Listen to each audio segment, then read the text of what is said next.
Kholoud, welcome to Leeds. It's great to have you here. Great to be here. Thank you. So Tantura documents the events of 1948 when hundreds of Palestinian civilians were driven from their village by soldiers.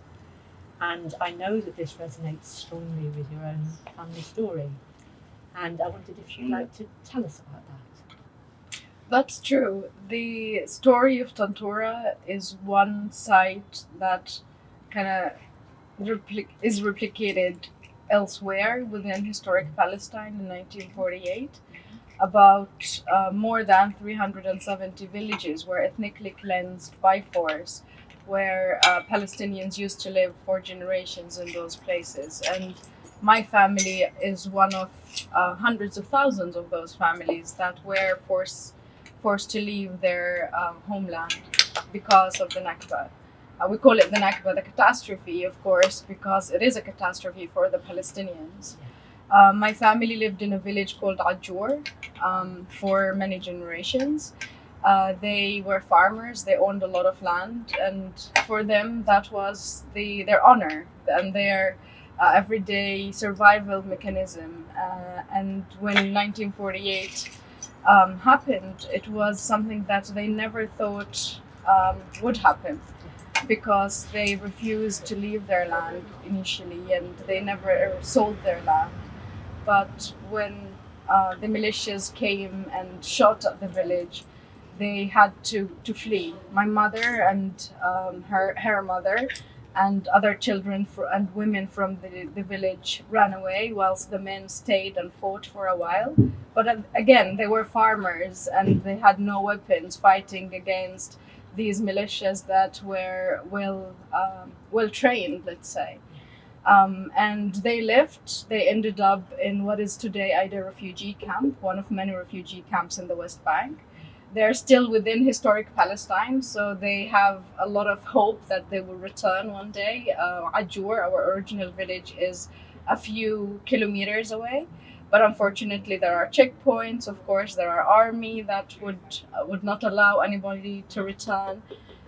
So the story of Tantura resonates very much with any Palestinian whose history is linked to that history of disposition. Yeah. And I know that you're now really involved in campaigning against the Jewish National Fund. So perhaps you could fill us in a bit on that.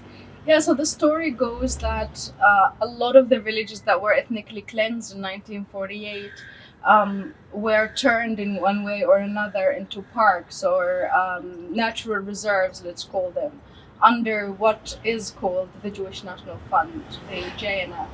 The JNF itself was established in 1901 as a way of acquiring land and buying land in historic Palestine that would be used for a Jewish-only colony. And that was the idea behind it. And it's well documented in the first Zionist Congress at the time, which took place in Switzerland. But a lot of the work that the JNF tried to do until 1948 failed, because people were unwilling to sell their lands, because these were the lands of their fathers and forefathers.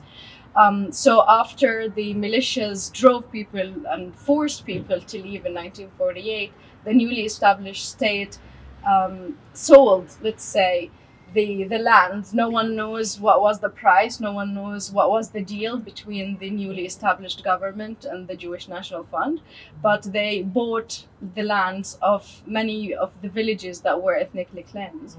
And on those lands, they planted trees. They first destroyed the houses that were there. So it wasn't only theft, but it was also destruction of the villages. Some of the villages had historical sites that go back to the time of Jesus Christ, for example. Those were destroyed. And on the ruins, trees were planted to hide that once upon a time people lived there.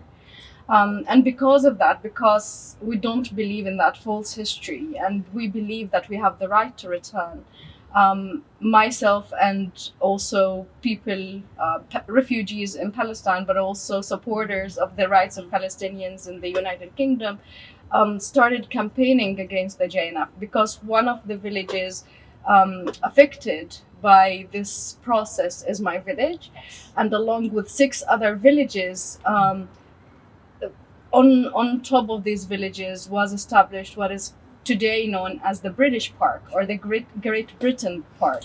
Yeah.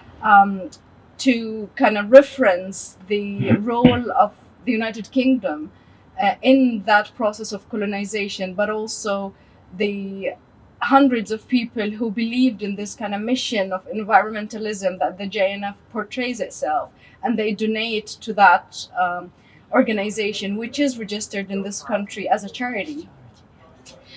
So what we're trying to do is that we're trying to open people's eyes about what the JNF is actually doing, about its role in ethnic cleansing, and also its role in the ongoing Nakba that is happening today to Palestinians. So the British Park is one example of many, but today the JNF is uprooting people from the Negev. It is ethnically cleansing parts of Jerusalem. So it's ongoing story, and that's why there is a need for people to know that story, and there's a need for that ongoing injustice to continue. And knowing about it is part of the solution, I believe. Thank you. Thank you for having me.